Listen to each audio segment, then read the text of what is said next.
संभव है कोई तुम्हारा हर कदम देख रहा हो और फिर एक क्षण में पूरा युद्ध पलट जाए।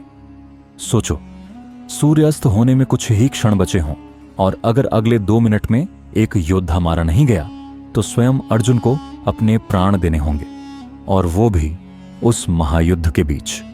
लेकिन तभी अचानक सूर्य गायब हो जाता है, चारों ओर अंधकार छा जाता है और सब चौंक उठते हैं। क्या सचमुच सूर्य डूब गया? क्या अर्जुन हार गया? नहीं, यह था वो क्षण जब श्री कृष्ण ने एक ऐसी माया रची जिससे मृत्यु को भी धोखा मिला। और यही है महाभारत की सबसे रहस्यमयी लीला, जब कृष्ण ने अपने सुदर्शन चक्र से सूर्य को ढक दिया। क्यों? कैसे? और क्या यह एक छल था या धर्म की रक्षा? महाभारत केवल युद्ध नहीं है, यह एक चेतना है। यह उस सीमा रेखा की कहानी है जहां नीति और अनीति का अंतर धुंधला हो जाता है, जहां जीत के लिए केवल तलवार नहीं बल्कि समय, चतुराई और विश्वास का प्रयोग होता है। और इस विशाल गाथा में एक ऐसा भी दिन आया जब समय रुक गया, या कहें समय को रोकना पड़ा। यह कथा है जयद्रथ की, वही जयद्रथ जिसने अभिमन्यु की हत्या में भाग लिया था। एक युवा निहत्थे योद्धा की पीठ पीछे वार करने वालों में वह प्रमुख था। और जब अर्जुन ने यह सुना तो उसकी आंखों में केवल बदला नहीं, न्याय की अग्नि जल उठी। उसने कसम खाई, यदि मैं कल सूर्यास्त तक जयद्रथ का वध न करूं तो स्वयं प्राण त्याग दूंगा। यह प्रतिज्ञा सिर्फ शब्द नहीं थी, यह पांडवों के लिए युद्ध का निर्णायक मोड़ बन सकती थी। जयद्रथ को रक्षात्मक घेरे में छिपा दिया गया। दुर्योधन जानता था कि यदि वह सूर्यास्त तक बच गया तो अर्जुन का अंत स्वयं अर्जुन के हाथों ही होगा। पूरे दिन अर्जुन जयद्रथ की खोज में युद्ध करता रहा। रथ टूटा, घोड़े थक गए, अस्त्र क्षीण होने लगे और सूर्य पश्चिम की ओर झुकता चला गया। तब वो क्षण आया जब अर्जुन के चेहरे पर थकावट नहीं बल्कि हार की छाया दिखने लगी। वह युद्ध भूमि के बीच खड़ा था, लेकिन मानो कोई और युद्ध उसके भीतर चल रहा था। और जैसे ही सूर्य की अंतिम किरणें धरती से विदा लेने लगीं, अर्जुन ने गांडीव नीचे कर दिया। कौरवों की ओर उल्लास की लहर दौड़ गई। दुर्योधन मुस्कुराया। कर्ण ने कहा, अर्जुन मारा गया। जयद्रथ, जो अब तक छुपा था, धीरे धीरे युद्ध भूमि में बाहर आया। उसने भी सोचा कि अब कोई भय नहीं, और तभी आकाश में सन्नाटा छा गया।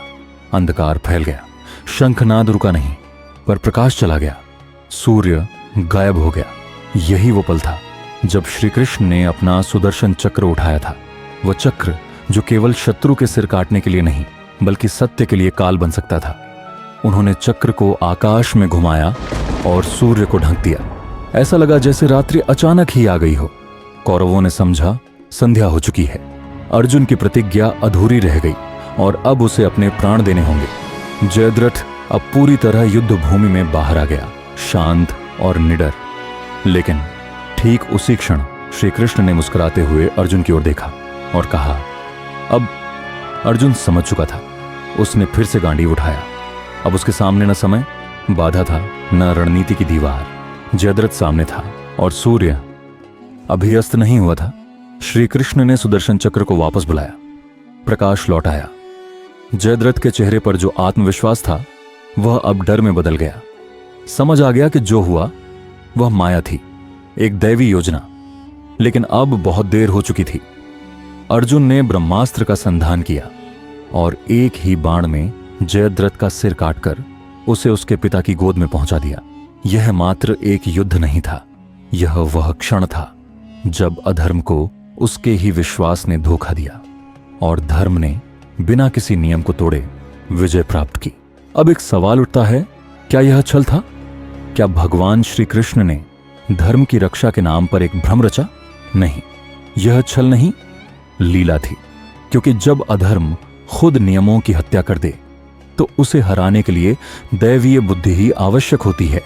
श्री कृष्ण ने न तो सूर्य को अस्त किया न समय को बदला। उन्होंने केवल अज्ञान के पर्दे को कुछ समय के लिए खींच दिया ताकि सत्य की किरणें पुनः चमक सकें। ध्यान देने योग्य बात यह भी है कि यह सुदर्शन चक्र वही है जो केवल युद्ध में नहीं, नीति में भी चलता है। वह समय का प्रतीक है और जब समय स्वयं धर्म के पक्ष में हो जाए तो विजय निश्चित होती है। इस कथा से हमें क्या सीख मिलती है? केवल यह नहीं कि श्री कृष्ण महान रणनीतिकार थे, बल्कि यह कि हर उस क्षण में जब हमें लगता है सब कुछ समाप्त हो चुका है, जब सूर्य अस्त हो रहा है, जब अंधकार फैल चुका है, उस समय ईश्वर की योजना हमारे लिए काम कर रही होती है। हमें केवल विश्वास रखना है और अंतिम बाण तक लड़ना है। कभी कभी जीत सिर्फ ताकत से नहीं मिलती, वो मिलती है बुद्धि, धैर्य और सही समय पर सही निर्णय से। यही श्री कृष्ण की सबसे बड़ी शक्ति थी।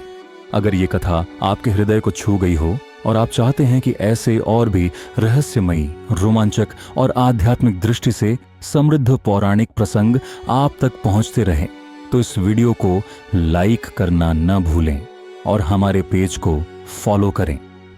जय श्री कृष्ण। हर हर महादेव।